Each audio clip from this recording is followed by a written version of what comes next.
तो आज मैं आपको एक अनोखी रहस्यमय कहानी सुनाऊंगी। अगर आप चैनल पर नए हैं तो अभी सब्सक्राइब कर ले, क्योंकि यह मेरा दूसरा नया चैनल है। तथा कहानी पूरा देखे, अंत में एक अनोखा रहस्य छुपा है। धन्यवाद। तो सुनिए। एक बार की बात है, काशी के प्राचीन नगर में, जहाँ भगवान शिव का वास माना जाता है, श्यामल नाम का एक युवा माँ बड़ी रतिकार रहता था। श्यामल अपने काम में अत्यंत कुशल था, लेकिन गरीबी के कारण उसे बड़े काम नहीं मिल पाते थे। उसका सपना था कि वह एक दिन भगवान शिव की इतनी सुंदर प्रतिमा बनाए कि उसे देखकर हर कोई मंत्रमुग्ध हो जाए। श्यामल के पास एक छोटी सी कुटिया थी और थोड़ी सी मिट्टी।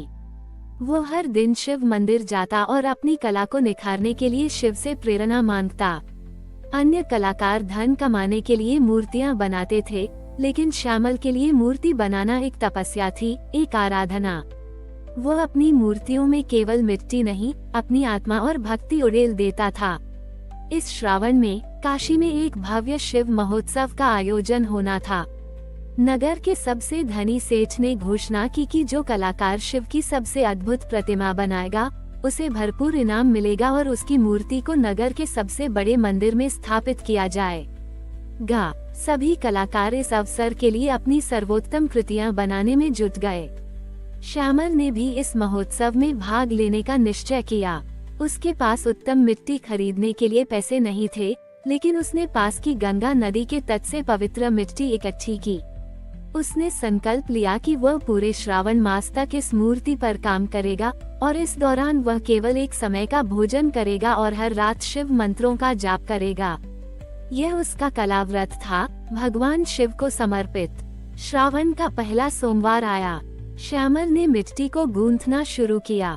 उसके मन में भगवान शिव का वह रूप था जो उसने अपने सपनों में देखा था, शांत, शक्तिशाली और करुणामय। वो घंटों मिट्टी को आकार देता रहता, जैसे मिट्टी नहीं बल्कि अपनी आत्मा को ढाल रहा हो।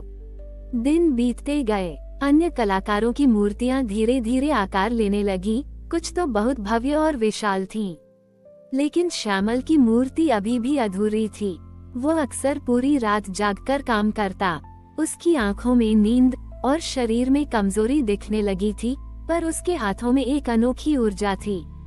श्रावण का अंतिम सोमवार था। शिव महोत्सव बस एक दिन दूर था। श्यामल की मूर्ति लगभग पूरी हो चुकी थी, लेकिन उसकी ऊर्जा समाप्त हो चुकी थी। वो कई दिनों से भूखा था और उसका शरीर जवाब दे रहा था। उसने मूर्ति पर अंतिम स्पर्श देने का प्रयास किया, लेकिन उसके हाथ कांप रहे थे। वह निराश होकर वहीं बैठ गया। हे भोलेनाथ, उसने मन ही मन प्रार्थना की, मैंने अपनी पूरी आत्मा इस कला में डाल दी है, लेकिन मेरा शरीर मेरा साथ नहीं दे रहा। क्या मेरी तपस्या अधूरी रह जाएगी? तभी उसकी कुटिया में एक वृद्ध व्यक्ति आया। उसके कपड़े फटे हुए थे और वो बहुत कमजोर लग रहा था। बेटा, वृद्ध व्यक्ति ने धीमी आवाज में कहा, मैं कई दिनों से भूखा हूँ। क्या तुम्हारे पास मुझे देने के लिए थोड़ा सा भी भोजन है? श्यामल ने देखा कि उसके पास केवल एक रोटी बची थी, जो उसने अपने लिए रखी थी। उसने बिना किसी हिचकिचाहट के वह रोटी वृद्ध व्यक्ति को दे दी। महाराज, मेरे पास यही है, कृपया इसे ग्रहण करें। वृद्ध व्यक्ति ने रोटी ली और एक निवाला खाया। फिर उसने श्यामल की मूर्ति की ओर देखा। ये तो बहुत सुंदर है बेटा, लेकिन इसमें कुछ कमी है। श्यामल निराश हो गया। हाँ महाराज, मुझे भी यही लगता है, मैं इसे पूरा नहीं कर पा रहा। वृद्ध व्यक्ति ने श्यामल के पास जाकर उसके हाथ में अपना वृद्ध कांपता हुआ हाथ रखा। घबराओ मत पुत्र, अपना ध्यान अपनी मूर्ति पर लगाओ और अपनी सारी भक्ति इसमें उड़ेल दो। वृद्ध व्यक्ति की छून से श्यामल के शरीर में एक अजीब सी ऊर्जा का संचार हुआ। उसे लगा जैसे उसके हाथों में नई शक्ति आ गई हो। श्यामल ने फिर से छेनी उठाई और मूर्ति पर अंतिम स्पर्श देने लगा। वृद्ध व्यक्ति चुपचाप उसे देखता रहा।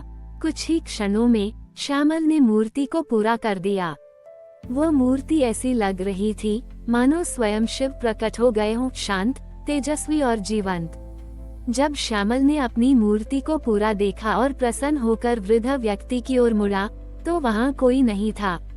वृद्ध व्यक्ति रहस्यमय तरीके से गायब हो चुका था।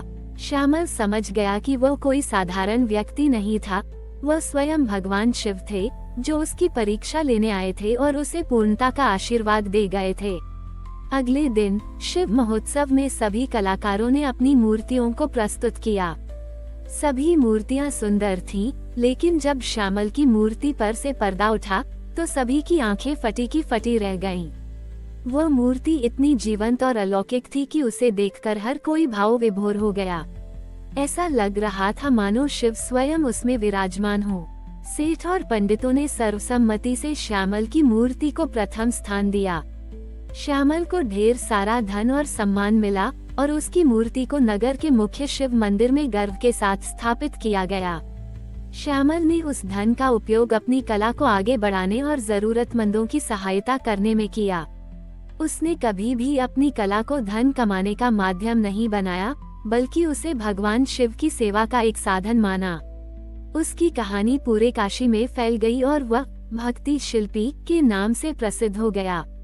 श्यामल ने ये सिद्ध कर दिया कि सच्ची कला केवल कौशल में नहीं होती, बल्कि समर्पण, त्याग और अटूट भक्ति में होती है। श्रावण का महीना हमें ये प्रेरणा देता है कि हम अपने जीवन के हर कार्य को एक पूजा समझें और उसे पूरे हृदय और आत्मा से करें, क्योंकि तभी हमारी मेहनत और कला को ईश्वर का आशीर्वाद प्राप्त होता है। श्यामल, जिसे अब भक्ति शिल्पी के नाम से जाना जाता था, ने शिव की जिस प्रतिमा का निर्माण किया था, वह केवल एक माँ बड़ी रति नहीं थी, बल्कि काशी की पहचान बन चुकी थी।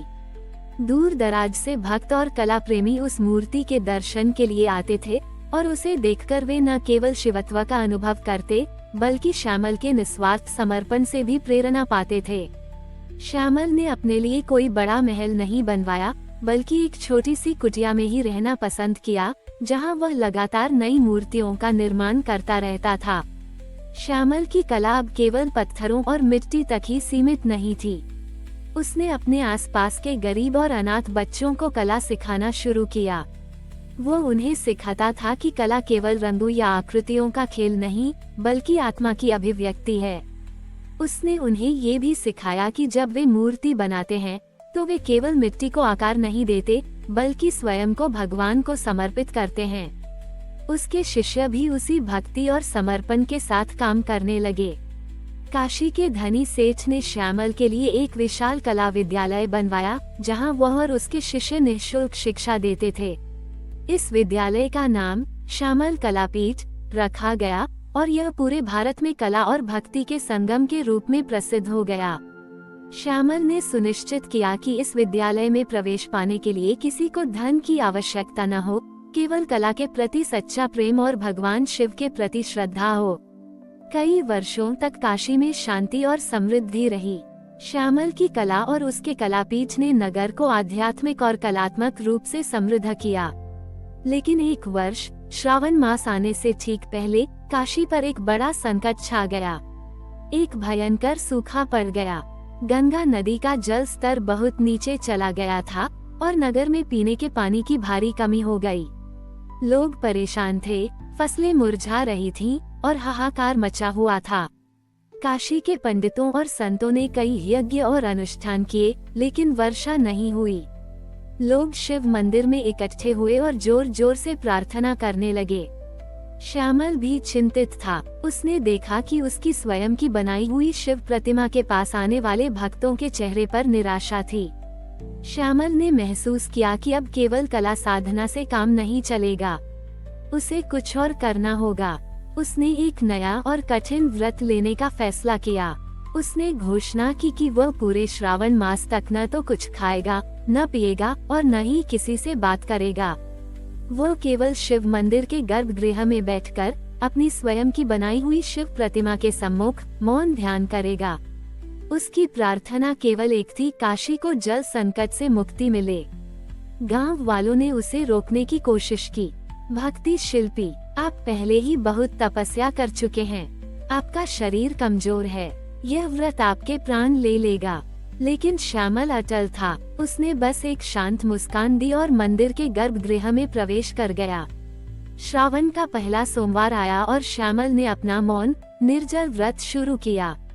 वह अपनी बनाई हुई प्रतिमा के सामने आंखें मूंदे बैठा था उसका शरीर धीरे धीरे क्षीण होता जा रहा था, लेकिन उसके मन में शिव के प्रति अटूट विश्वास और काशी के लिए असीम प्रेम भरा था। दिन बीतते गए, बाहर गांव वाले चिंतित थे। वे रोज मंदिर आते और देखते कि श्यामल की आंखें बंद हैं और वह एक चट्टान की तरह स्थिर बैठा है। श्रावण का अंतिम सोमवार था। श्यामल का शरीर पूरी तरह से शिथिल हो चुका था।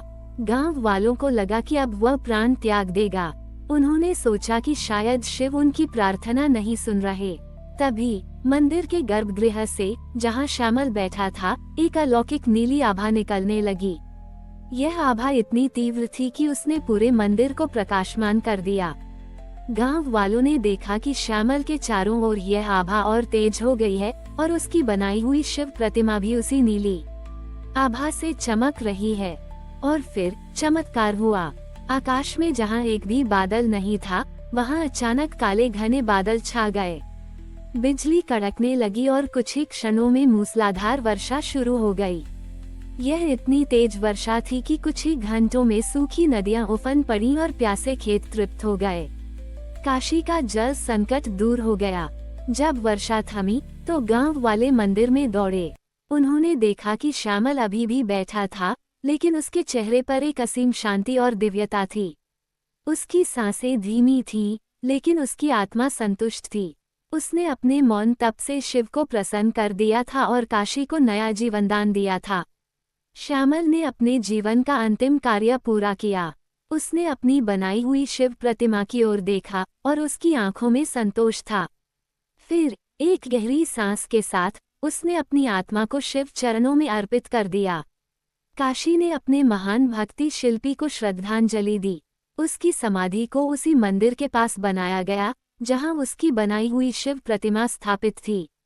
श्यामल की कहानी सदियों तक काशी में सुनाई जाती है, जो ये प्रेरणा देती है कि सच्चा कलाकार वह नहीं जो केवल सुंदर बनाता है, बल्कि वह जो अपनी कला और अपने जीवन को परोपकार और भगवान की सेवा में समर्पित कर देता है। श्रावण मास काशी के लिए श्यामल के सर्वोच्च त्याग और शिव की असीम कृपा का प्रतीक बन गया।